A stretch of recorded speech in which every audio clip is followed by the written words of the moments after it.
விடுதலை சிறுத்தைகள் கட்சித் தலைவர் தொல் திருமாவளவனை அதிமுகவை சேர்ந்த முன்னாள் அமைச்சர் வைகை செல்வன் திருச்சி தனியார் விடுதியில் சந்தித்து பேசியுள்ளார். அப்போது தான் எழுதியுள்ள பேசு பேசு நல்லா பேசு என்ற புத்தகத்தை வைகை செல்வன் வழங்கினார்.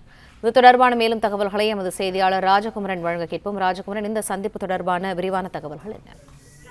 திமுக கூட்டணியில் உள்ள விடுதலை சிறுத்தைகள் கட்சியினுடைய தலைவர் தொல் திருமாவளவனை அதிமுகவின் முன்னாள் அமைச்சர் வைகை செல்வன் திருச்சியில் சந்தித்து பேசியிருக்கின்றார். இந்த சந்திப்பின் பொழுது பேசு பேசு நல்லா பேசு என்ற புத்தகத்தை, தான் எழுதிய புத்தகத்தை திருமாவளவனுக்கு வழங்கியிருப்பதாக வைகை செல்வன் கூறியிருக்கின்றார். இந்த சந்திப்பின் பொழுது கிட்டத்தட்ட அரை மணி நேரம் அளவிற்கு அரசியல் பேசப்பட்டதாகவும் வைகை செல்வன் தெரிவித்திருக்கின்றார். திருமாவளவனை பொறுத்தவரை திமுக கூட்டணியில் அங்கம் பெற்றிருக்கக்கூடிய சூழலிலும் கணிசமான தொகுதிகளில் குறைந்தபட்சம் இரட்டை இலக்கங்களில் கிடைக்கக்கூடிய விதமான தொகுதிகளை கேட்டு பெற வேண்டும் என்ற அடிப்படையில் திமுக கூட்டணியில் கூட்டணி பேச்சுவார்த்தை நடைபெற்று வருவதாக தொடர்ந்து கூறி வருகின்றார்.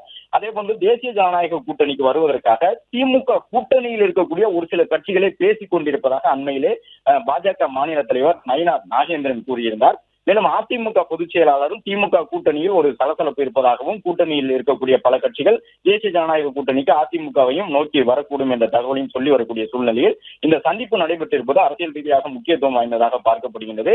வைகை செல்வனை பொறுத்தவரை தன்னுடைய புத்தகத்தை திருமாவளவனுக்கு வழங்குவதாக குறிப்பிட்டுதான் இந்த சந்திப்பை மேற்கொண்டதாக சொல்லியிருந்தாலும் அரசியல் கருத்துக்கள் இதில் பேசப்பட்டிருக்கின்றன என்னும் கூறப்படுகின்றது.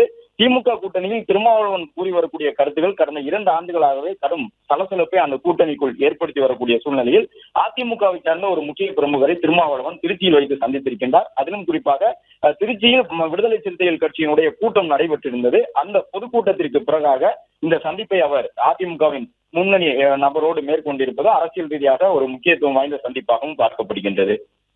பிளே ஸ்டோர் மற்றும் ஆப் ஸ்டோரில் இருந்து பாலிமர் செயலியை QR கோடு மூலம் பதிவிறக்கம் செய்யுங்கள். செய்திகளை உடனுக்குடன் பெறுங்கள்.